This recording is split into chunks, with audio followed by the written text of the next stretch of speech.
Okay, agafilimi kacu kugatangiye hari cyafashe bage kijugunyira mugenzi wacyo hariya, mugenzi wacyo nawe ahita yitsimba muri ubwo buryo. Rero sasa aya basi afande wacu kureba ibage ye arayibura. Ibage yanjye igiye ko riri hano. Afande wacu dore ngo kiramurengeraho umufana, atangira gushakisha arebera mu modoka ndani. Afande sitavu wacu rwose mu kureba ndani ibage yarayibuze, abona ikiri imbere aragisifura. Araka basi ikirero mu gukebuka bagisifuye, ngwino igire sha, ngwino igire. Araka basi iki cyahise kigaruka kitabyumva neza. Wana ukurikira unareba akantu ku kandi nyabuneka nako mubwira gukora subscribe nimba uri mushyashya kuri iyi channel. Haraka basi afande nakibwira ati bag yanjye riri hano ntayo mboneye sha, afande ntayo mbonye pe. Afande wacu ahita agifata muri ubwo buryo arakizana gake purampura bucece mu karitsiye. Afande wacu atangira gushakishiriza hafi aho ngo arebe niba ntawe cyaba kijugunye. Afande aritegereza ahantu hose. Afande ndarengana rwose nta bag yawe ntwaye. Afande wacu yaragitwaye bubi na bwiza. Ngwino sha tugereja niko sha. Afande yarakizanye muri buno buryo. Afande wacu yitegereza ahantu hose, gusa afande yarahebye rero, dore ngo kiramurengera umufana. Afande nukuri kw'Imana pe nta bag yawe mbonye. Okay ngaho mva imbere genda sha. Afande rero sasa yarakiretse kiragenda. Icyo nuko kimwitegereza. Afande wacu rero araza muri ubwo buryo.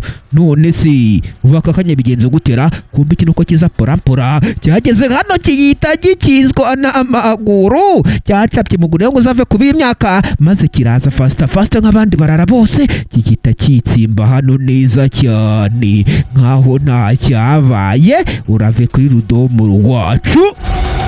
Ngabo rero sasa rudomoro wacu gusa afite ubwoba, uwo yibye ntiyibika. Afande wacu we hariya cyamuregeyeho umufana. Iki cyo nuko kikimwitegereza.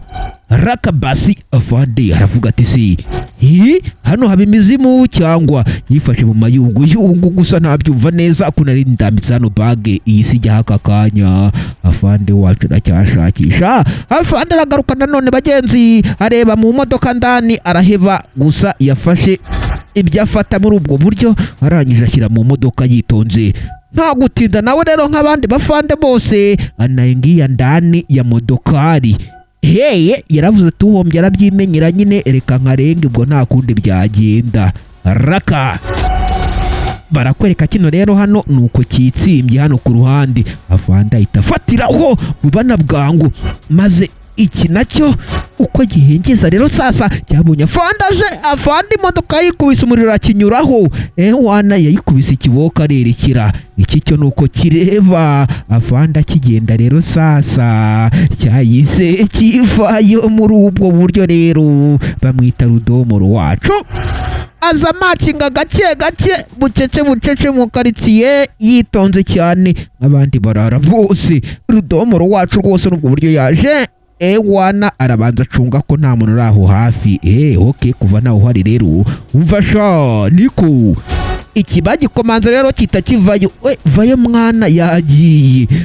Barakwereka rero iki nacyo nuko cyahise kivayo fasita. Arakamuhoza Patrick wacu bamwita Pazo rero yahise afata kino gihose, kino kintu nyine yari yitsimbyemo bakita igihose, bahita berekera barakarenga muri buno buryo bacapa mu barakarenga nyabuneka. Hari nako nkubwira ngo agafilimi kacu bakise The Plan cyangwa se uko nguko nyine. Barakwereka rero afande wacu ku rundi ruhande n'akamodoka ke n'ubwo buryo yagendaga yitonze nk'abandi bafande bose. Kumbi bino nabyo ibyacu nibitinda byaraje byitsimba hano. Wana biracunga ko nta muntu wabikurikiye. Batangira gusaka ibage ya fande. Kumba fande nawe yaraje ahita aparika hano yitonze mu kankariye rwose nziza y'ikinyejana. Afande rero aturuka mu modoka aveki bunduki wana arazana silaha yiwe rero sasa atereka hano ku ruhande. Afande wacu ntubyumva neza afite umujinya, abakinga baramukoshonnye baramukadiriye maze akuramo icyo bita akaveste kiwe. Uginga mbafashe sha bahita bambona. Afande rwose umujinya waramwishe cyane nk'uko mubibona, gusa afashe umuntu yahita murigasura. Raka basi ukurikiye unareberera akantu ku kandi, kumbi bino byasanzemo amafaranga gabo, babonamo ibikoresho bimwe na bimwe. Baravuga ati rero aya mafaranga tugabane mwa. Biragabana neza, bikora icyo bita pasu. Pasu barakwereka rero sasa uko byakagabanaga n'ibindi birara byose kandi byitonze muri ubwo buryo. Ewana nta kindi byakoze, byafashe ibyo bifata birangije birigendera. Rero sasa aferi byari biyishoje, urave kubarara rero. Kumba afande we hano rwose cyamurengeyeho umufana ntabyumva neza. Afande Sitevo uko yicaye ku ruhande hateretse akabunda, agasira hakiwe gavumenti yamuhaye. Ako kanya rero afande wacu yakuyeyo agatelefone. Mu gukuraho telefone afande Sitevo wacu yitonze rwose nk'abandi bafande ari uwo yahamagaye. Kumba ukagira uwo ahamagara barakwereka bino biri kuza. Aya mafaranga tugombe tuyakenyerereho sha. Afande waracyavugira kuri telefone sha, baginga banyibye baga sha, sinzi uwo ari kubwira. Rero sasa uko avuga ibyo byose rero mwabantu mwe, ibi bihungu nabyo biri kuza gake gake bucece mu karitsiye. Wana birebye hirya byabonye afande ngabo, bibona umufande hano, birebye ku ruhande nanone bibona n'imbunda ngabo. Rero sasa byigira inyuma bucece, raka bibona imbunda hara ku ruhande. Uriya si wa mufande mani, niwe kabisa. Ati rero sasa iriya mbunda reka nayo tugitsindire. Ati siko bimeze, iki ngiki aricyo cyamwongoreye. Rero sasa tubigenza uko nguko. Ati siko bimeze, wowe kora feri nanjye ibindi ndabyitaho. Barakwereka Muhoza Patrick wacu yayisaza acapa mu gukande muri ubwo buryo yitonze. Haraka Muhoza Patrick aragenda, iki cyo gisigara hano. Kumbe Muhoza Patrick yaraje fasta nk'abandi barara bose. Muhoza araza atunganya ibyo tunganya yitonze kandi cyane nk'abandi barara bose. Asoje rero ngabo rero sasa avayo porampora. Haraka Muhoza bazo uruhu rw'inda. Barakwereka rero sasa aruya sifu yaramubwiye ati mani aferi nayisoje. Wayisoje? Nanjye reka nkora akazi, sinzi ngo nakaye kazi kigiye gukora maze kita kivayo kitonze.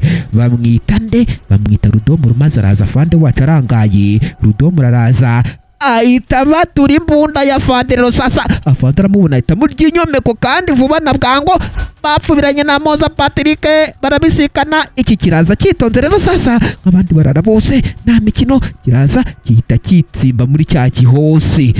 Wana afande wacu nawe araza anyira iruhande rwa Muhoza Patrick. Gusa Muhoza Patrick wacu we hano ari gukurikiranira hafi akantu ku kandi, wagira ngo ari kureba filime. Baraka uyu nguyu yicomeka mu gihose hano.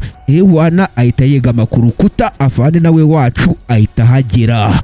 Raka afande atangira kwibaza umuginga agihiro, ariko mufashe sha, urabona kuna nyibasira hasha ya leta sha, arankadiriye sha. Niko sha afande wacu yarashakisha yitonze, gusa byaramucanze nabyumva neza. Afande wacu arazahagarara hano umuginga sha.